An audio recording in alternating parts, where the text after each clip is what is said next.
You've been talking to your client for hours, you made an offer, and now finally you tell your price.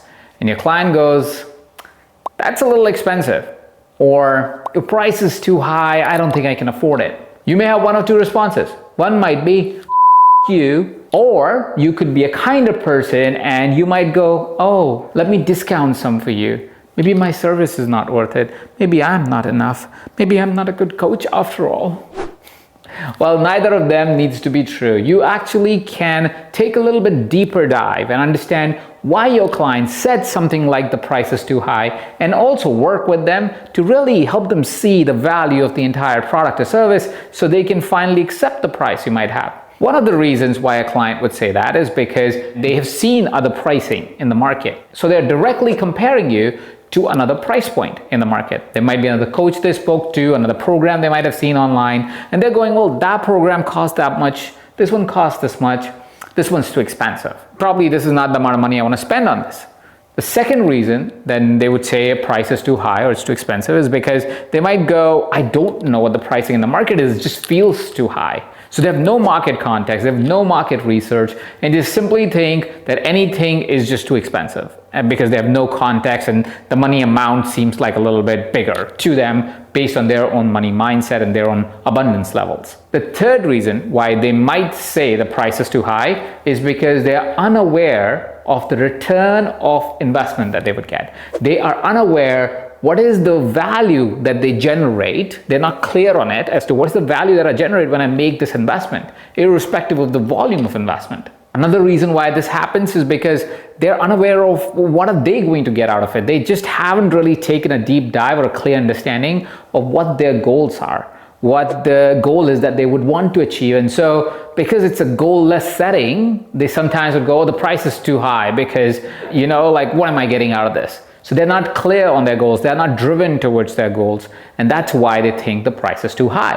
And lastly, it could be because somehow they became unsure or were not confident that you can deliver to the promise of the product, that you can deliver a return on their investment. They have a little bit of a lack of trust in the conversation that you have had with them, and so they feel like there might be return on the investment if I met my goal, but I don't know if this person can actually deliver that return on my investment.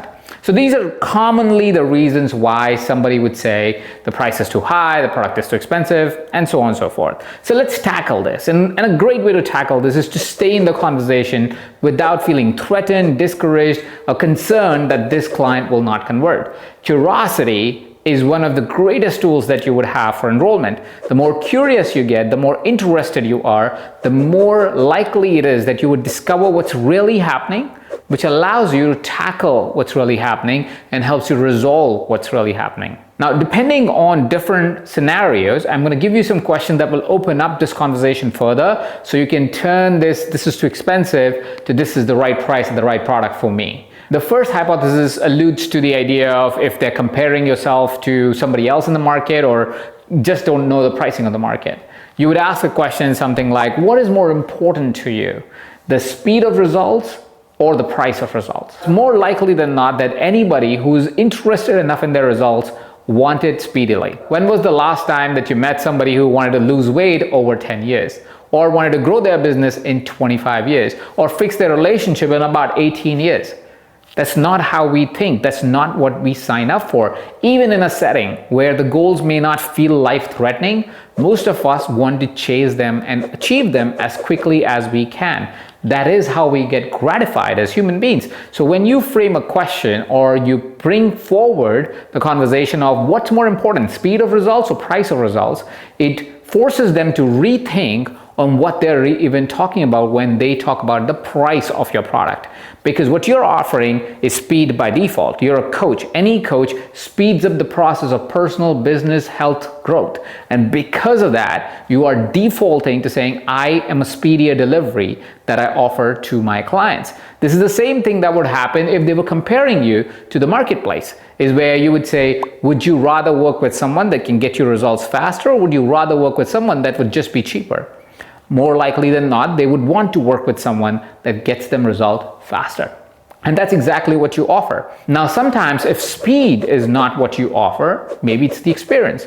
It's the experience that you bring to coaching and the kind of experience that you bring to coaching that allows you to charge a higher price point. It might be a unique methodology that you bring to the table. It might be your own personal unique experience that you bring to the table that may not be offered in the other setting. And because of that, you could be pricing yourself better. So you're not only always leading in by saying speed versus price, it's also experience versus price, because people would pay for a better experience any day, any given day. Another way to flip the script on when somebody says, well, somebody else charges less, is to ask them, why do they think that the other person charges less for a perfectly great result? What it does is it gets your clients to poke holes in your, so to say, competitor's package or competitor's offer, because they go, well, they're offering a cheaper price point because of A, B, C, D, E, which helps them see why they shouldn't work with this other person. While poking holes in your competitor's price may be a cool idea, you know what's a better idea?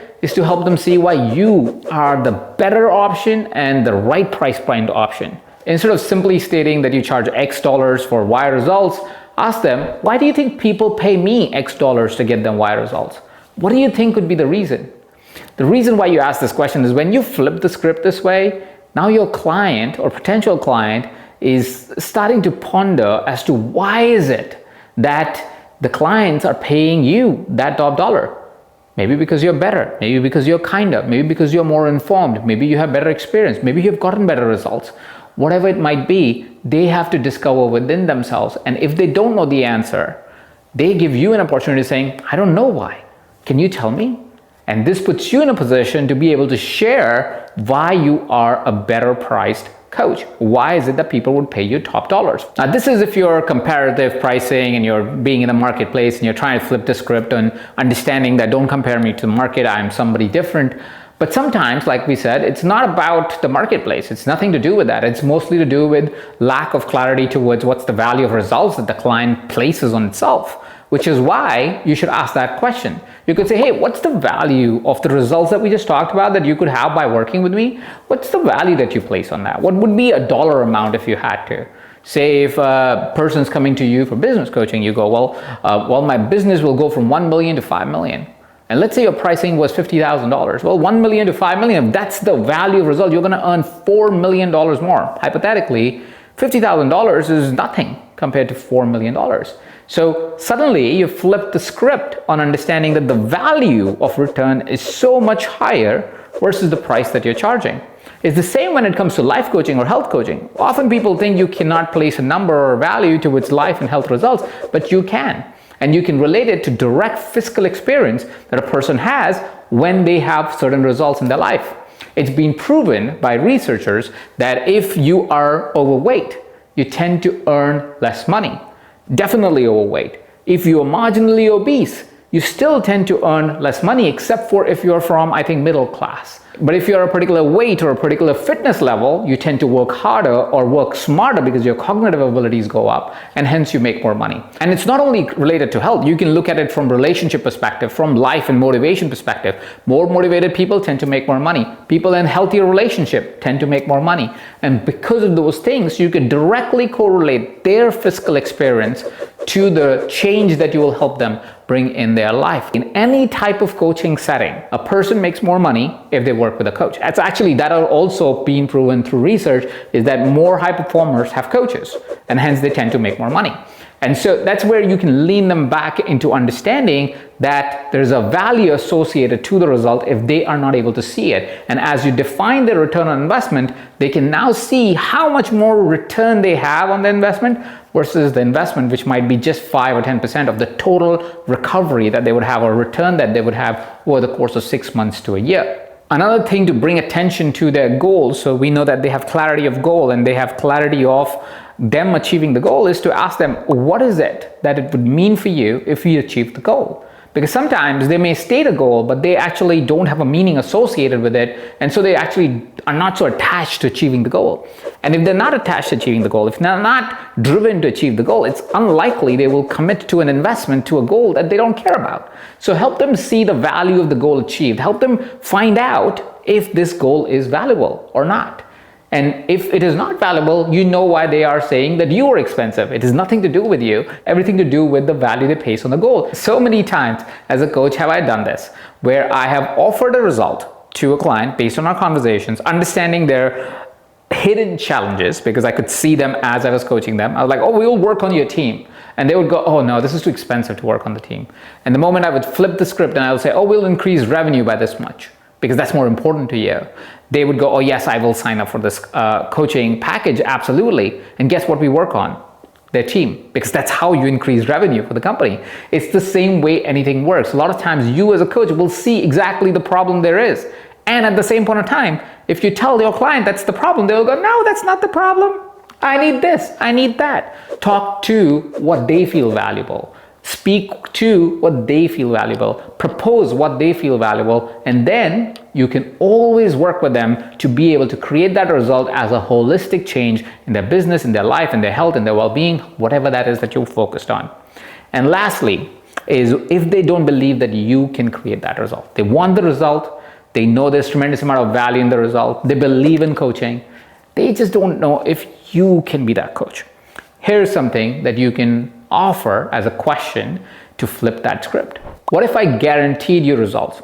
Given that you will do the work that you promised that you're going to do, you're going to pull through your weight. What if I could guarantee that you will get the result that we offer today? Now, here's why this is a little bit risky, but at the same point in time, very powerful. It's risky because your client may ask for a refund after the coaching if you don't get them results. It's powerful because you're putting your foot where your mouth is. You're literally saying, hey, listen, I am guaranteeing you results if you do the work. Now, you must prove you've done the work. And if you do the work, you'll get the results. Now, I feel confident that I could do that with my clients.